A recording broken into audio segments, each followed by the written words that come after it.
बहुत बड़ी खबर आपको बता दें, बिहार चुनाव के लिए बीजेपी की पहली लिस्ट जारी हो गई है। यह बड़ी और अहम खबर इस वक्त है कि आपको बता रहे हैं बीजेपी की पहली लिस्ट प्रत्याशियों की जारी कर दी गई है।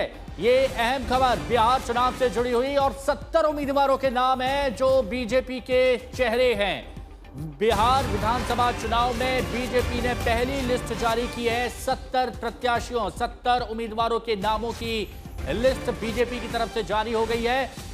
पहली लिस्ट बीजेपी की, और यह बड़ी खबर आपको बता रहे हैं क्योंकि अभी बैठकों का दौर चल रहा था। एक के बाद एक बैठक हो रही थी, मैराथन बैठक हो रही थी और पिछले कुछ दिनों से सिर्फ बैठकें ही की जा रही थी। लेकिन अब निष्कर्ष निकला है, 70 नाम फाइनल हो गए हैं, मोहर लग गई है। हिमांशु मिश्रा जुड़ गए हमारे सहयोगी हमारे साथ। हिमांशु, पहली लिस्ट जारी इतने लंबे दौर के बाद। देखिए, बिल्कुल 71 नामों की जो घोषणा है वो भारतीय जनता पार्टी की तरफ से जो है की गई है।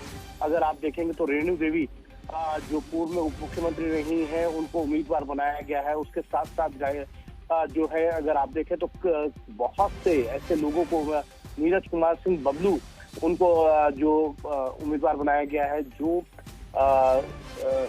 सुशांत सिंह राजपूत के भाई हैं, कजन, उनको टिकट दी गई है। तमाम ऐसे लोगों को टिकट दी गई है जो भारतीय जनता पार्टी में लंबे समय से हैं और जिन्होंने अभी भारतीय जनता पार्टी को ज्वाइन भी किया है। तो एक तरीके से 71 नामों पे जो है वो मोहर लगी है। 101 सीटों पे भारतीय जनता पार्टी लड़ रही है और तारापुर से सम्राट चौधरी जो उप मुख्यमंत्री हैं उनको उम्मीदवार बनाया गया है। हिमांशु, हालांकि ये सवाल थोड़ा जल्दी हो जाएगा। हिमांशु, हालांकि ये सवाल थोड़ा जल्दी हो जाएगा, लेकिन जिन सीटों को लेकर चिराग पासवान और बीजेपी में पेच फंसा था या फिर जिस पर गिरिराज सिंह की नाराजगी थी, क्या ऐसी कोई सीटों का ऐलान अभी किया गया है या रुके हैं उसके लिए इन 71 में? देखिए, अभी उन सीटों पर ऐलान नहीं किया गया, लेकिन इतना जरूर है, रामकृपाल यादव जो पूर्व में केंद्रीय मंत्री रहे हैं, आरजेडी से भारतीय जनता पार्टी में आए थे 2014 के अंदर, उनको जो है दानापुर की विधानसभा सीट से जो है उम्मीदवार बनाया गया है। वो 2024 में लोकसभा चुनाव हार गए थे। इस तरीके से भारतीय जनता पार्टी ने जो है गया से प्रेम कुमार हैं जो बिहार सरकार में मंत्री भी हैं और उनकी उम्र जो है 81 वर्ष के आसपास है, उनको भी एक बार जी। जमुई से श्रीसी सिंह जो नेशनल शूटर हैं उनको उम्मीदवार बनाया है। तो अगर देखा जाए तो भारतीय जनता पार्टी 101 सीटों पर चुनाव लड़ रही है और 71 सीटों पर जो है अभी तक उन्होंने नामों की घोषणा कर दी है पहली सूची के जरिए।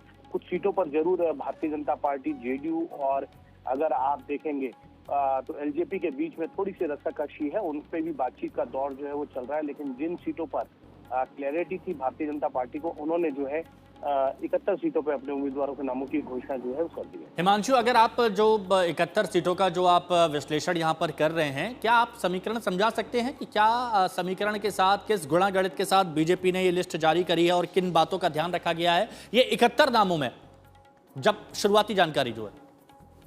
देखिए, बिल्कुल शुरुआती जानकारी के तौर पे देखा जाए तो 71 उम्मीदवारों के नामों की जो है वो घोषणा की गई है और तमाम ऐसे जिसमें अगर हम देखें तो कुछ ऐसी सीटें हैं जो अरुण कुमार सिन्हा लड़ते थे, नंद किशोर यादव, उनकी टिकट अभी तक अनाउंस नहीं की गई है। तो लगता है कि इस बार जो है कहीं ना कहीं कुछ भारतीय जनता पार्टी की तरफ से ये अच्छा। हिमांशु, मैं आपको कुछ देर के लिए रोकता हूं। शशि भूषण पटना से हमारे सहयोगी हमारे साथ जुड़ चुके हैं। शशि, बीजेपी की पहली लिस्ट जारी, 71 नाम है, आप इस लिस्ट में क्या खास बात देख पा रहे हैं?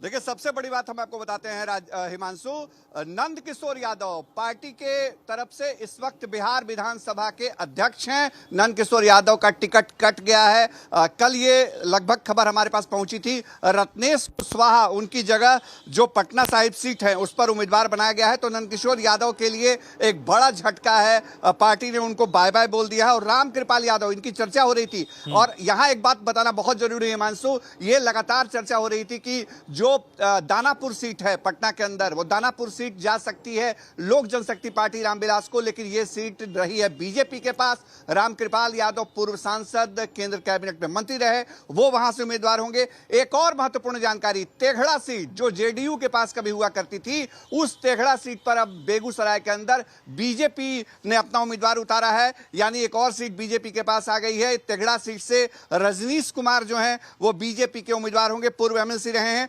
इसके अलावा आप देखिए आरा सीट पर टिकट कट गया है अमरेंद्र प्रताप सिंह का। अमरेंद्र प्रताप सिंह पार्टी के पुराने नेता रहे, पिछली सरकार में कृषि मंत्री थे।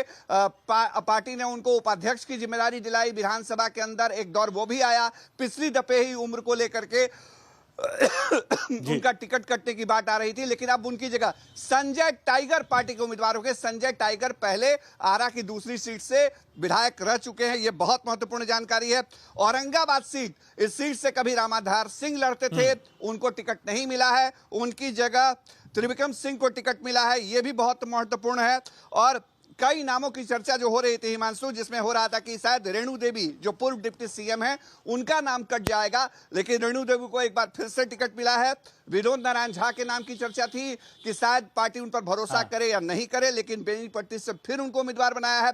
बहुत महत्वपूर्ण हिमांशु, सीतामढ़ी सीट, सीतामढ़ी सीट पर जो पूर्व सांसद रहे हैं जेडीयू से सुनील कुमार पिंटू, उनको कल ही ज्वाइन कराया गया था। सीतामढ़ी सीट से सुनील कुमार पिंटू पार्टी के उम्मीदवार बनाए गए हैं। इसके अलावा अब झंझारपुर में नीतीश मिश्रा फिर से कंटिन्यू करेंगे, नरपतगंज से देवंती देवी करेंगे कंटिन्यू, फारबिसगंज से विद्यासागर केसरी होंगे। अच्छा, आप हमारे साथ बने रहिए। देखिए, आप बहुत बहुत बारीकी से एक एक सीट का आप अध्ययन करके बता रहे हैं कि क्या इस बार बदलाव किए हैं, बड़े बदलाव